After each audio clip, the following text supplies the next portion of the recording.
The latest blockbusters, the biggest stars and the most gossip. You'll find all this and more as we cry hooray for Hollywood and join Box Office America. Don't forget your popcorn.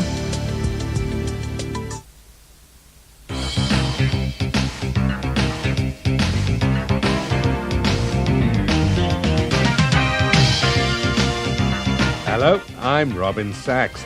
Welcome to a very special edition of Box Office America as we wrap up the year with a look back at the biggest hits of 2001 worldwide. The past 12 months saw more people going to the cinema than at any other time since 1949, resulting in a global ticket sales total of a whopping $20 billion.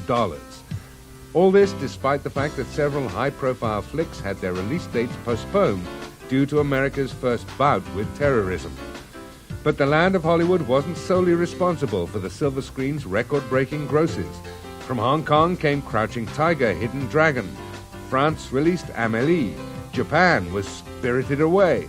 And in the UK, Snatch. The period began with director Steven Soderbergh's multi-character piece Traffic playing on the big screen while Mel Gibson tried to find out what women want, and ended with the answer, not another teen movie, but Steven Soderbergh's multi-character piece, Ocean's 11. In between we had Chocolat and Vanilla Sky, A Knight's Tale and Training Day, The Princess Diaries and Bridget Jones's Diary. Anatomy was well represented with Angel Eyes, Heartbreakers, and unfortunately Freddy's Finger. Other mistakes, Glitter, Town and Country, and the first feature to bankrupt a company since Heaven's Gate, Final Fantasy. Among the successes, the trend of genre directors switching gears, with Blood and Bullets specialist Robert Rodriguez presenting Spy Kids, the streetwise Hughes brothers giving us From Hell, and from comedian Frank Oz came The Score.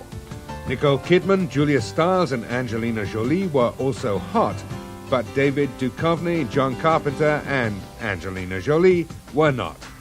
And while we discovered the talents of Reese Witherspoon, Brittany Murphy, Halle Berry, and Vin Diesel, we lost Jack Lemmon, Anthony Quinn, Ray Walston, and Aaliyah.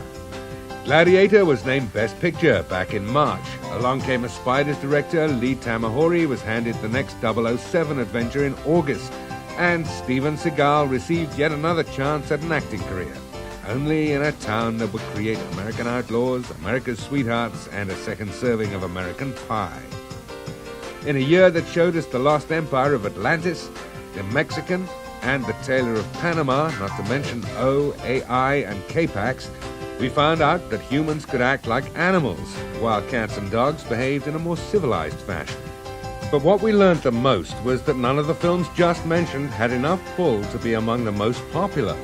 So, finally, let's begin our look at the 10 biggest hits of 2001 worldwide. Replacing Bridget Jones's Diary on our special list during the last week of the year, despite showing in only a few territories, it's the fourth blockbuster release in 4 tries for the computer-animated firm Pixar Studios, Monsters, Incorporated. I'm not going to scare you. I'm off duty. Monsters are clearly misunderstood. Probably the biggest misconception anyone has about monsters is that they're scary. Morning, Ricky. Hey, Marge. Hey, how was jury duty? They're just workaday Joes. We're just 2 regular Joes on our way to work. They clock in, they clock out. Scaring kids is their job. If you want to be a scarer, you got to practice, beef up, work out. Scary Pete, Scary Pete, Scary Pete. Twins in a bunk bed. Sully is Monsters Incorporated's top scare. I'm Monsters Incorporated. We're working for a better tomorrow. He's just completely gifted. He does his job. He's a total professional. Big, fantastic scarer. He can be very ferocious, but, he's got a heart of a teddy bear. Oh, he's a happy bear. He's big and he's fluffy. He's our hero. Oh, just doing my job. Sully is the top scare, but Mike's his assistant. That's Mike Wazowski. Wazowski. Mike Wazowski. Mike Wazowski. Mike Wazowski. Yeah! I'm not a really scary guy. I'm a run. Is that a joke? Tell me you're joking. Mike Wazowski's green and he has one big eyeball. He just looks like a beach ball with horns. I think he's kind of cute. I hadn't even noticed. I'm in this one. What can I say? The camera loves me. He's a babe magnet. Green is turn on, you know clearly. And the one-eye thing, babes love that. You know, I am so romantic, sometimes I think I should just marry myself. Mike is in love with Schmoopsy Poo. Oh, Schmoopsy Poo! Googly bear! Happy birthday. Oh, googly woogly, you remembered. He's head over heels. And he is all head, so he's just over heels for her. Who couldn't love a luscious lady with fantastic Medusa hair? Celia, she's just your normal snake-haired gal. I'm thinking about getting it cut. No, I like it this length. She's in love with, Mike. He's not exceedingly talented, and he's not a schmo either. How many times do I have to tell you? It's all about presents. Henry J. Waternoose III is a third generation of Waternooses that have run Monsters Incorporated. You know, he's a real company man. James, this company has been in my family for 3 generations, and I would do anything to keep it from going under. He's this great, big, kind of cross between a crab and a spider. If I have one eye, he's got way too many. He's very warm, very grandfatherly. Yeah, now that's my boy. Randall Boggs is the second best scarer at Monsters Incorporated, but he is not satisfied with that. He wants to be number 1. I'm in the zone today, Sullivan. Gonna be doing some serious scaring, putting up some big numbers. This vicious little lizard kind of a creature, and he's got a mouthful of little razor-sharp teeth. And the main cool thing that he can do, it's really, really cool, is he can blend into things like a chameleon. Randall's really scary. He has no scruples and has no moral code. And, is just, basically evil at heart. All right, I'm back, you little one-eyed cretin. Okay, first of all, it's creepy. If you're gonna threaten me, do it properly. He's just slimy and crawly and creepy and Nasty bad guy. Where's the kid? Look, this is Bill. Boo? What's Boo? Boo is a human child. Bill! The star of the movie is this little 3-year-old, incredible, adorable creation. Bill goes to Monster World. That thing is a killing machine! La la la la la la la la. She sees all these monsters, they're funny, they're big, they're entertaining, they're reacting to her, and it's a lot of fun. She's the one who wants to, you know, humanize us, and she does just by her very presence. she's such a cute little thing. Come here, you. All the monsters in this movie are very friendly. They make you laugh, they make you care about them. You can look like a monster, but you don't have to act like a monster.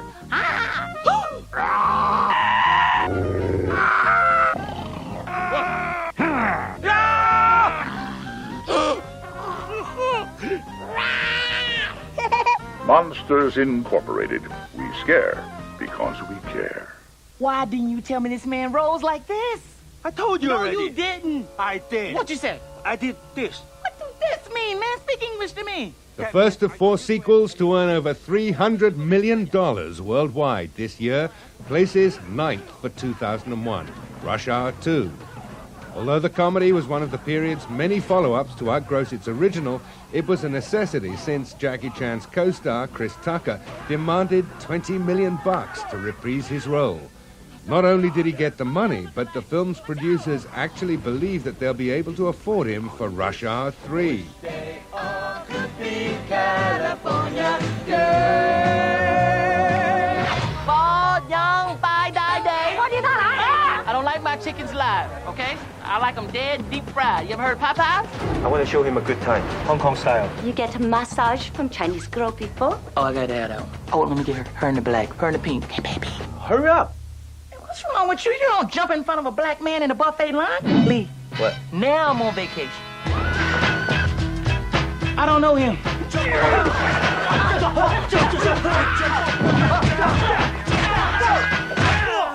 I'm sorry, man. Oh, y'all look alike. There's 2 billion Chinese people here. Let one of them be your partner.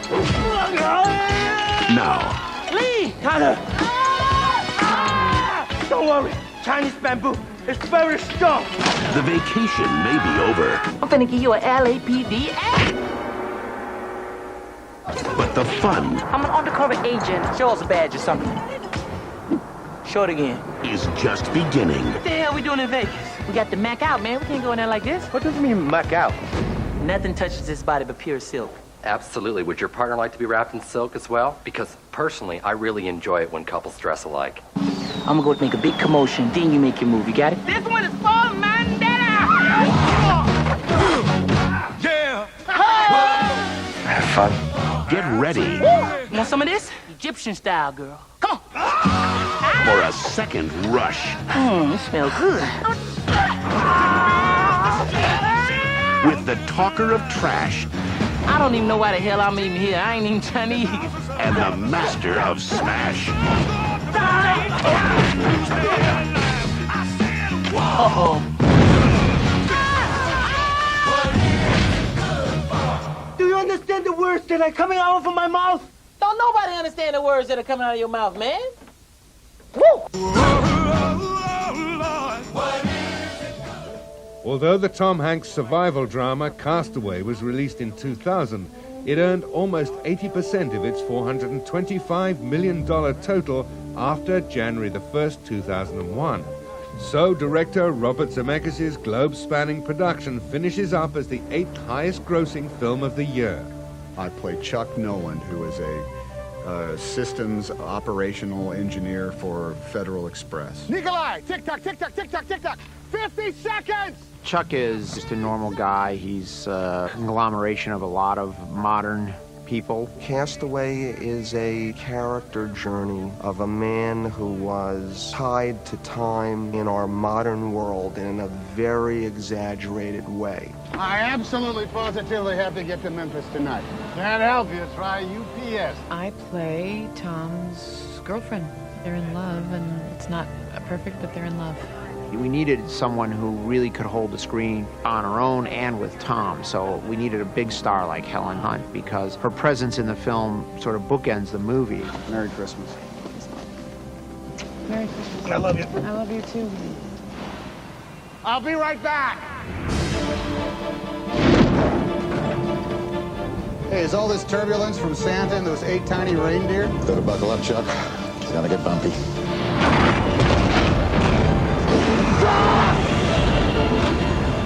Break for impact! This is a story of the best thing that ever happened to this guy was you know, his plane blowing up and him being stuck on an island for a really long time.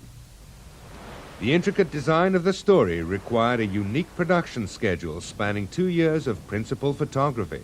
We broke the movie down into the first half and the second half, so we all kind of experienced what Chuck went through. We were in Moscow in January of '99. Nikolai, tick-tock, tick-tock! Ah! I must say St. Basil's behind us is a pretty good place to be. Because otherwise, why come to Russia you know, if we're just shooting in an anonymous office building? Time is it? Wham, come around, boom. The Russians are great. Everybody's working hard. Problem we have is a language barrier, because, you know, that's everything has to go through translators. I need an interpreter. Some of it got to go that way. And there we went to Fiji, which was in February, March of '99. We're on the island of Monteriki in Fiji. There's the South Pacific right out there. I must say that the first 3 days of shooting here were fraught with problems, but eventually you just figure out what to do, and it's really not unlike making a movie anywhere else. When the full complement of the company is here, it's well over 100 folks, and they have to come by boat all the way from the mainland of Fiji, and it's a close to 2-hour trip. If the tide is high, it's no problem them getting on the island, but if the tide is low, it's a little bit problematic. Well, it hasn't been difficult. It's just different. I have to do all the physical work in order to show the effects of being on an island alone. Hopefully my appearance will be substantially different when I come back. Well, artificially on the other side, you know, I did no exercise and ate whatever I want to, you know, because I essentially wanted to look like your average 40-year-old guy. 4 years later, on a diet of pretty much all the fish he can spear and all the coconut he can eat, and also living a very physical life. So, you know, he dropped about somewhere between 40 and 50 pounds, but it was good to lose it. In 2000, we went back to Fiji in April, I believe. We wrote the book on what not to do the first time we were here. All those things that we did wrong the first time, well, now we do them right, so We have more boats, more everything is pretty much what it comes down to. It's tough to make a movie out here. I mean, you have a lot of elements. You have the tide, you have the wind, you have the sun. It's hot. It's hard to do. It's nice and quiet, though. They don't make movies like this very often, and now we know why. This is really hard. We buried you. We had a funeral and a coffin, and gravestone, the whole thing. You had a coffin? What was in it? The movie kind of takes on a whole nother life once he's off the island. I can't describe it any other way than someone who has died and has come back from the dead. And what are the ramifications of that? The idea of both being drastically changed and at the same time being back at the same place where you started, I think is unique to what we were trying to do here. I never should have gotten on that plane. I never should have gotten out of the car.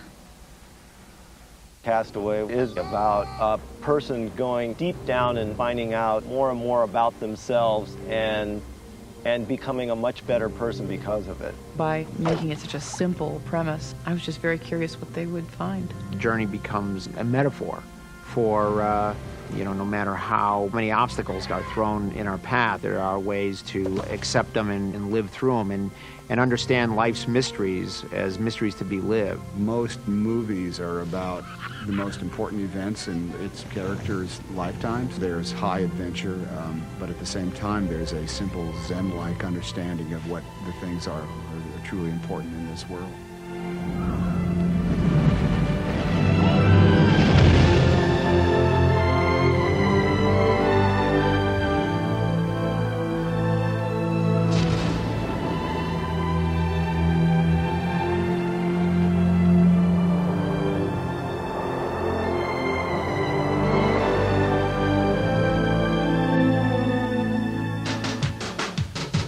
Don't go away. We'll return to our special countdown of the biggest hits of 2001 with a sequel that took 11 years to make.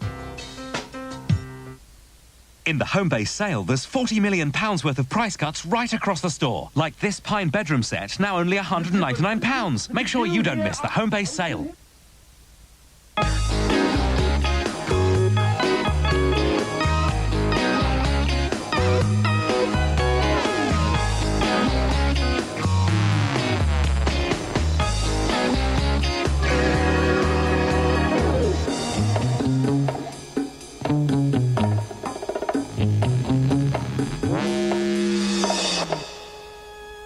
The new Motorola V66. Communicate with style.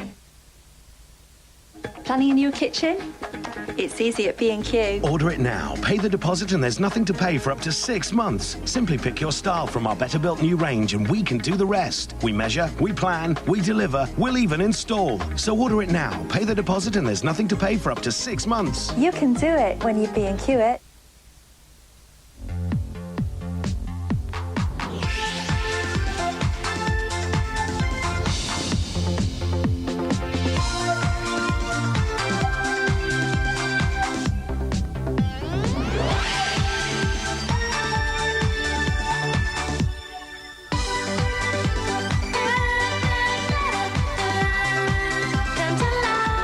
Come to life. Come to Butlins. Call 0800 222 555.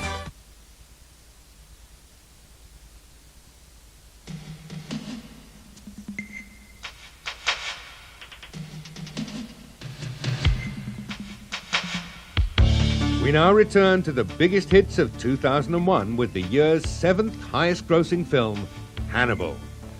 Signing up to do a sequel to The Silence of the Lambs was a no-brainer for Anthony Hopkins, the Academy Award-winning star of 1990's Best Picture. The idea didn't sit so well, though, with the original's other artists honored by Oscar, Jodie Foster and Jonathan Demme. But producer Dino De Laurentiis wasn't to be denied. After hiring Julianne Moore to replace Jodie, Dino hiked over to the set of Gladiator with a proposal for director Ridley Scott. I've got this book I want you to read called Hannibal. I said, Dino, I'm doing a Roman epic right now. I don't want to do elephants coming over the Alps next, old boy. And he said, no. He said, Hannibal Lecter. Hello. Is this Clarice? Anthony, because I felt it was only right to do so. In a way, it's his film and his subject, and therefore I felt certainly in this instance it was right to discuss who would be his leading lady. And the one that stuck out for me was Julianne Moore. I swear, for my money, I think she's the perfect one for this part, although the others were terrific actresses. A few days later, really found me some Julianne's doing it. I said, good. Comparisons are inevitable, and of course there are going to be some, there's some apprehension about it because Jodie was really, really fantastic. She won an Academy Award for the role, she's a great actress. But it's a different movie, so that's the way I have to approach it. Don't help me. No, of course not. Forget I said it.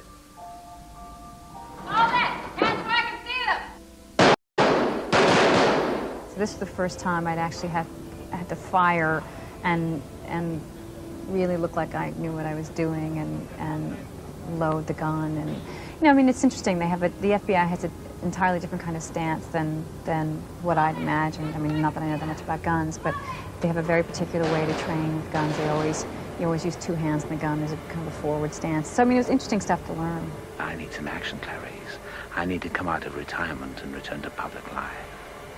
I couldn't help noticing on the FBI's rather dull public website that I have been elevated to the more prestigious 10 most wanted list. I would never have taken it on if I hadn't had such a good book. I'd love to work with Anthony, but I wouldn't have taken the risk if the material hadn't been so interesting. I must confess to you, I'm giving very serious thought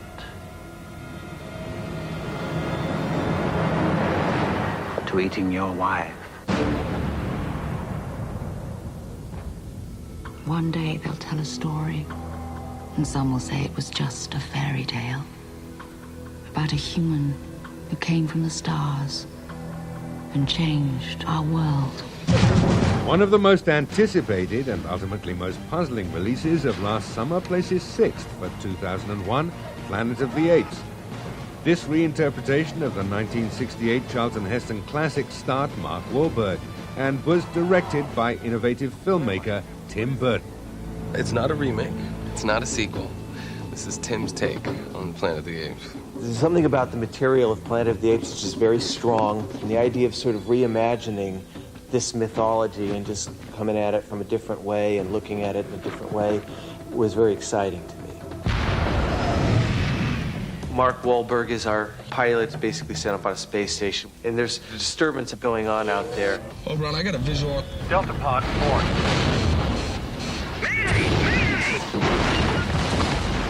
I go out and end up on this planet, and when I arrive on this planet, I find thousands and thousands of hostile apes.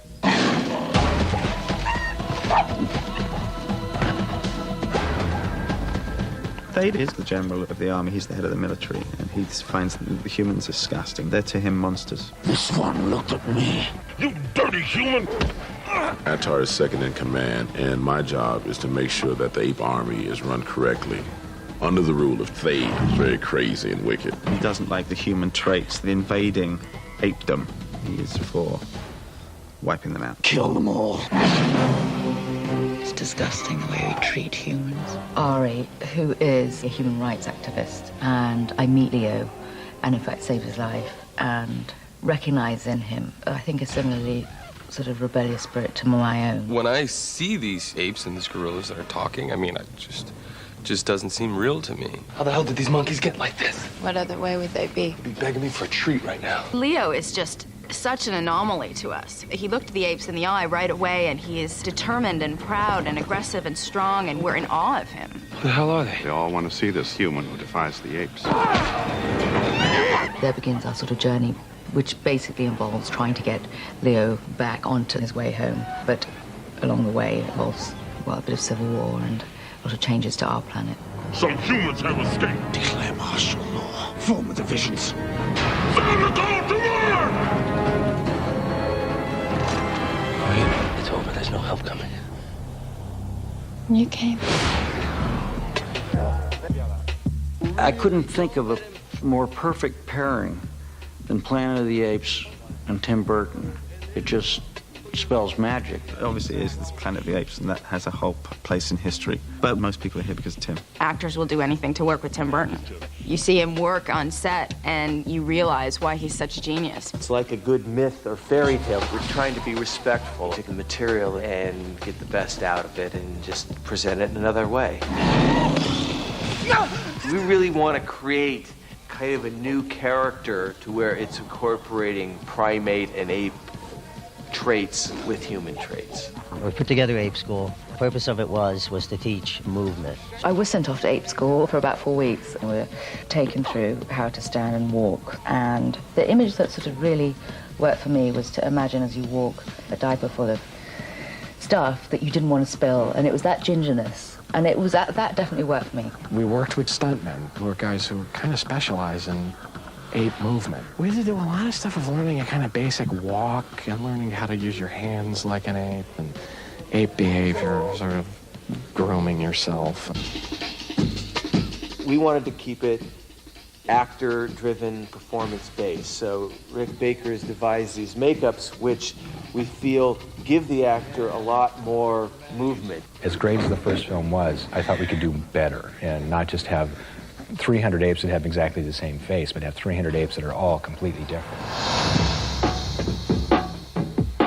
I wake up at 2:30, and I get here about 3, and I start putting the stuff on. It takes about 3 hours. It's amazing how few pieces it actually is. I have kind of a big cowl that's my neck and head, and I have a face piece, and then I have fangs. You have to drink a lot of water because it gets hot in the thing. And it's even kind of exhausting just wearing the stuff. And then you have lunch, which is a little depressing because you have to look in a mirror when you eat lunch because you don't want to get food all over your muscle. Oh man, I'm telling you, it's going to be so big and so fantastic that you will not believe what we've done. Something that's very intelligent, but also very entertaining. I'm very excited. I haven't been this excited in a long time. Take the essence of the material and just revisit this amazing Planet of the Apes. Bow your head!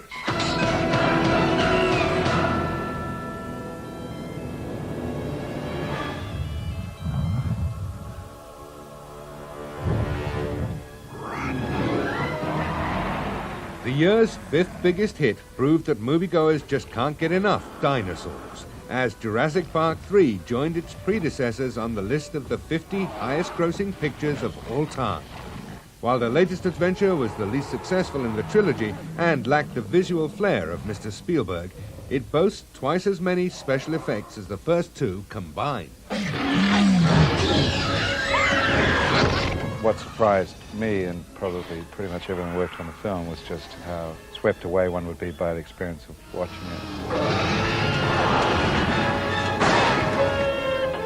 The fascinating thing about why I think these movies have worked so effectively is that they still utilize all the tools of special effects.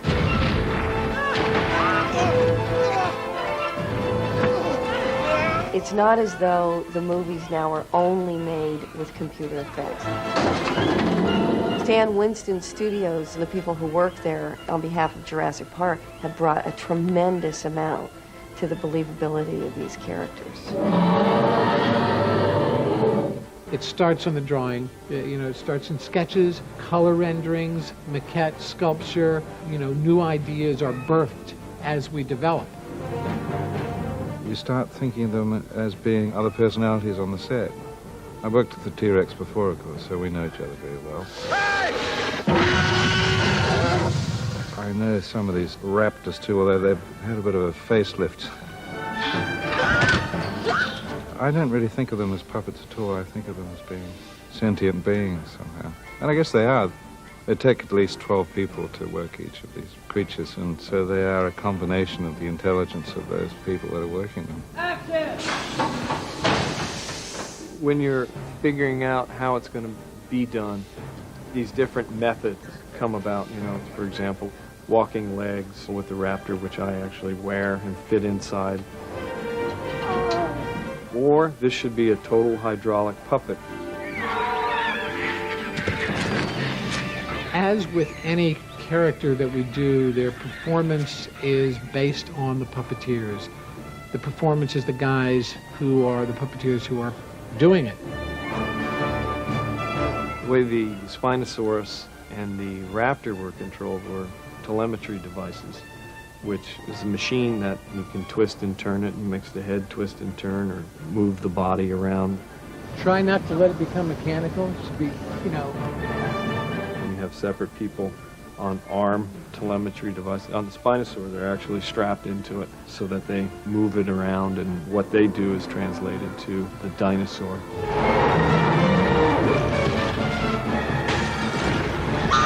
Our director, Joe Johnston, decided that he wanted to have an airplane crash.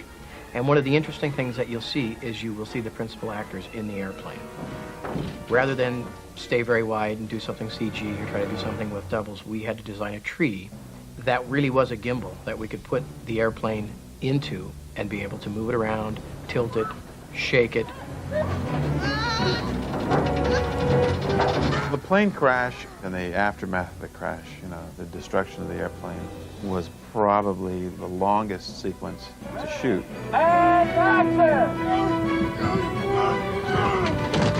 We had 3 separate types of planes, at least 2 of each. We had one that would sit in the tree and rock back and forth and complete the crash. We had one that would roll. We had one that would crush from the outside. One that would crush from the inside. So through the combination of editing this all together, it looks like one plane. I think all action-adventure movies today are enormously difficult because the audience expects a tremendous amount now. And in order to deliver that, you're asking people to really push the bar continually on what it is you're trying to do. Are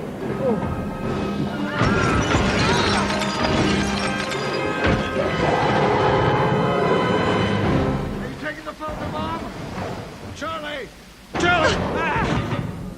Falls Lake was the toughest part of the whole thing, I think, because it had to be at night in the rain.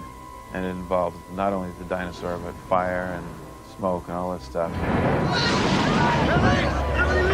They've got the Spinosaur diving into the lake. I mean, come on. I mean, he acts in the water. And I must tell you that some of the most dramatic real-life images I have ever seen are of the Spinosaur in the water. This animal is alive, and he's in the water going after people underwater. When you work with the animatronics, it's terrifying. On the other side, there's some hysterical footage of us running through fields away from, well, nothing. In almost every movie, sooner or later, you just have to pretend. We had to run away from imaginary dinosaurs, and we had to see imaginary dinosaurs. And you just make it up. Joe will say, listen, take a tail, take a tail. And you're like, take a tail, whoa, going like this and pretending to see a tail. It's been amazing to watch these computer guys, men and women, setting up the shots so that they can put the dinosaurs in later. They put little lights out there, which are reference points, and then they shoot this big silver ball, which has something to do with shadows and things like that. And they explained the whole thing to me, and I nodded my head as if I had understood, but I don't have a clue how they do it. Basically, everything's new. We've got a bunch of new creatures in the way of the pteranodons, the Spinosaurus, the Ankylosauruses, and we're doing new fun things with them. In this film, more than any of the other ones, we had a chance to have our computer-generated dinosaurs interact with Stan Winston's animatronic dinosaurs. In the other films, we cut from ours to a cutaway of his. In this one, they can actually make physical contact. We have Stan's T-Rex lunging forward, and you see the computer-generated Spinosaurus come from behind and actually bite into its neck. And I don't think anybody's going to be able to tell whose is whose, whether it's a CG or an animatronic. I'm sitting here, but what you don't realize is there's 200 people behind me that's working on this movie, and it's an amazing crew. The process of putting computer-generated dinosaurs on the screen starts with the tactile art of sculpture. That's actually where the design phase of the dinosaur takes place. Once those sculptures and maquettes are done, we get them here at ILM. We scan those sculptures. From the scanned data, we can go into the computer and rebuild them to match the sculptures. Once the geometry or the outer surface is created, we have to introduce all the animation controls into that geometry, into that outer surface, so the animators can get in there and manipulate it, and can move it, can animate it. The technical directors take the animation from the animators and then they start lighting it, trying to replicate the scene that the DP and the director set up in front of you with the plate. What we did early on in this production was to produce believable skin and muscle. Muscle under the skin, the jiggle of the skin. Well, we wanted it to be a process that was dynamic. In other words, if a leg slammed down, we wanted to see stuff jiggle the way it would and have it happen from dynamic forces that they can generate within the computer. And then the compositors who have to take all those elements and make them look like those computer-generated images belong in the real live action plate. So it's a huge process, but it requires amazing talents. Ready and action!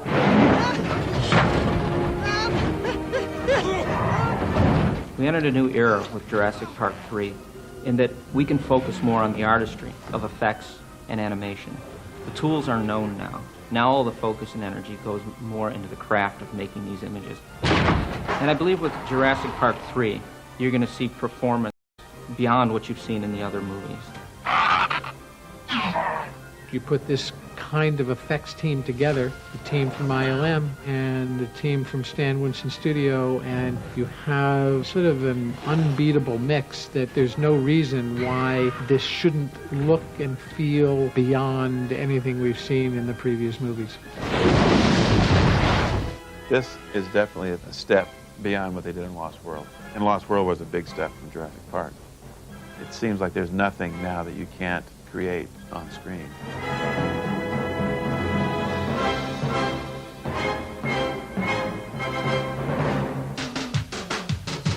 Don't go away, because when the biggest hits of 2001 worldwide returns, we'll show you the only 4 blockbusters to earn over $400 million during the past year.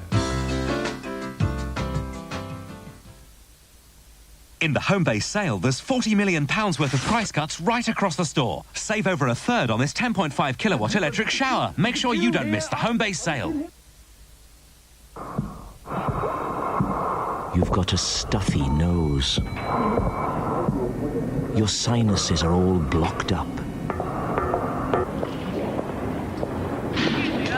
Take clinically proven non-drowsy Sudafed, and it could disappear. And if you've got painful sinus pressure around the eyes as well, there's new Sudafed Dual Relief Max. How clear do you want it to be?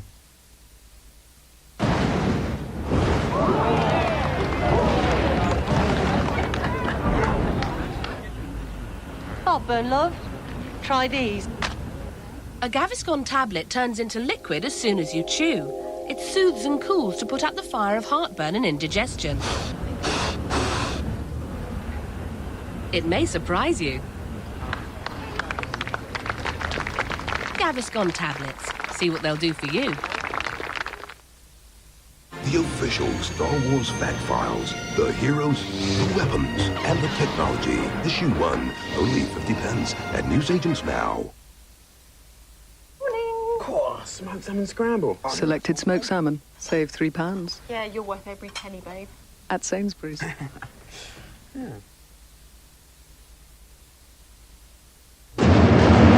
We're back with the biggest hits of 2001 worldwide as we present the most successful sequel of the just completed year, The Mummy Returns.